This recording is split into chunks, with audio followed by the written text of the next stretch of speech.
succession, whether in ODM or the UDA party, because that's the current biggest discussion. Let's see that. Well, thank you very much, Ndemoli, from the studio. And today here in Taita Taveta County, I'm coming live from Voi. And also I'll be engaging residents here in Voi in discussion about the succession politics in ODM party, whereby Raila Odinga is being fronted by Kenyans at large to go for AUC top seat. And without taking much time, I'll be engaging one Zacchaeus Maganga, who is an expert in constitution and other national issues. And without taking much time, karibu sana kwenye TV47. Jongea hapa, karibu. Asante sana ndugu kwa kunialika hapa. Na pengine moja kwa moja katika mjadala unaoendelea studioni sasa hivi ni kuhusiana na swala nzima la mjadala kuhusu siasa za urithi katika chama cha ODM. Pengine unahisi chama cha ODM kitaenda namna gani? Unahisi pengine siasa hizi zitagawanya chama hiki cha ODM pande mbili, ama kutakuwa namna gani? Nashukuru sana kwamba mojawapo wa vyama vya kisiasa katika Kenya vimejikuta katika hali hii. Ni kwamba inasikitisha kwamba mwaka wa 2007 hapo kama Wakenya tuliunda riwaza ya mwaka 2030, na hiyo riwaza iko na political pillar ambayo ajabu ni kwamba hakuja kuwa na msukumo wa kuitekeleza hiyo political pillar, na ndiposa unaona kwamba kwa mapana vyama vimeendelea kuwa vyama vya watu binafsi, sio wanachama. Kwa hivyo ni haja kubwa kwamba kuona riwaza ya mwaka 2030 inaenda kutukumbusha kwamba inapokamilika miaka 2030 ina haja turudi tuone na kufikiria ni mbinu gani tutatumia kama taifa kutokana na kuweko na mtazamo wa mtu binafsi katika vyama vya kisiasa na kuweka misingi thabiti, kwa sababu ile pila inazungumzia kwamba tutakuwa na ile tunaita people centered, result oriented, accountable democratic system. Na ndiposa ninauliza kama aliyehusika sana katika kufunza katiba ya mwaka 2020, ni wapi tumepotea? Kwa sababu vyama vya kisiasa vilianza kufadhiliwa mwaka wa 2013, 2014 mpaka kufikia mwaka. Right, those are just some of the views by most Kenyans on what's happening in ODM with this whole succession debate, and we'll be revisiting those views even as we go along. But back in studio, you wanted to add on to something about what Susan said. There was something that we were talking about earlier about the university politics. I felt offended a little bit, but I understand. And I can tell you, I've been a student leader, Moi University School of Law. I was the president there. And I can tell you one thing, the reason why the politics within our university has changed, it is because of the Duale bill then. Because the older generation then thought that we university leaders are becoming unbecoming.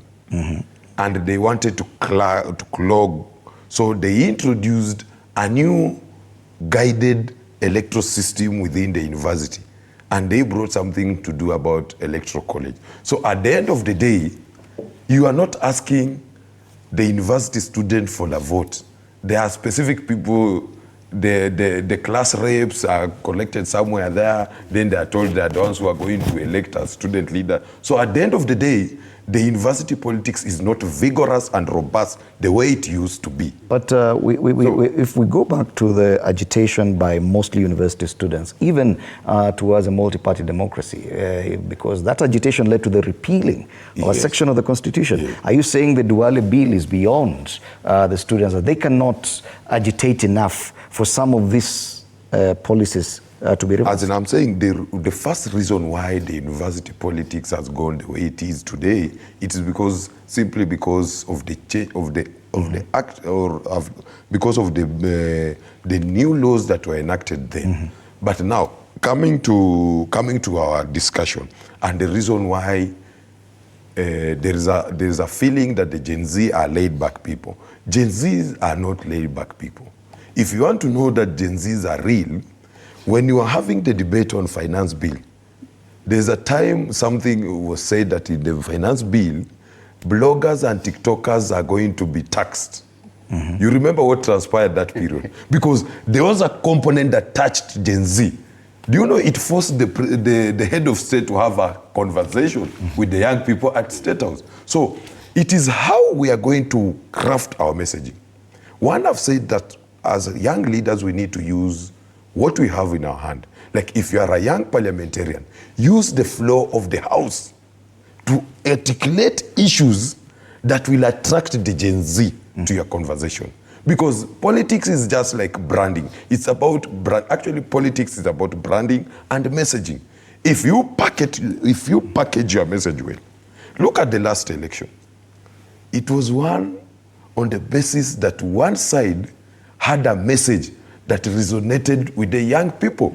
And they were mobilized across the country. Now we cannot come here today and say that young people are laid back, because in the last election, the determining factor was one side had a rallying call, a message that transcended to the young people. It is a transition from, for the young people from just being recipients of this communication to be actually the ones communicating and running the politics, and hence I'm asking about the grassroots elections, because we're not even talking about national politics.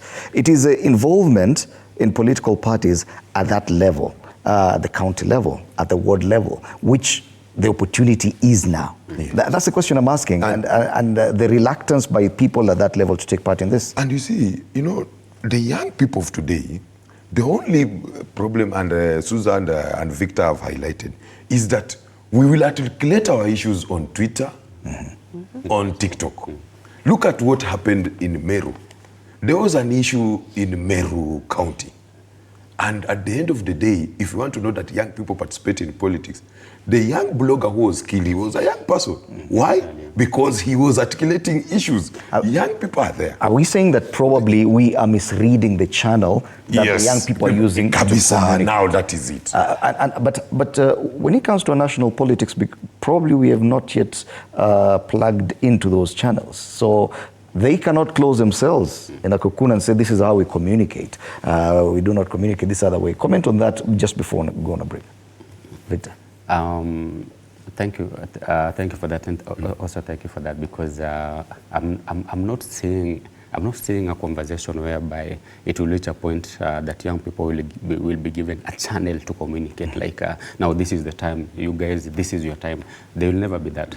I think we as young people, we just need to we just need to organize ourselves and realize that for us to be heard, if you're going to use those social media platforms, especially to be able to get these positions, then we need to go out there and have that conversation ourselves, because there's nobody coming. The president and his handlers and his people, they're not going to give us that chance. We have to take that chance.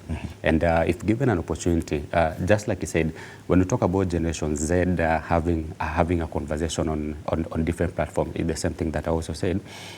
It doesn't mean that these platforms, they are not going to be heard. That is how they feel heard.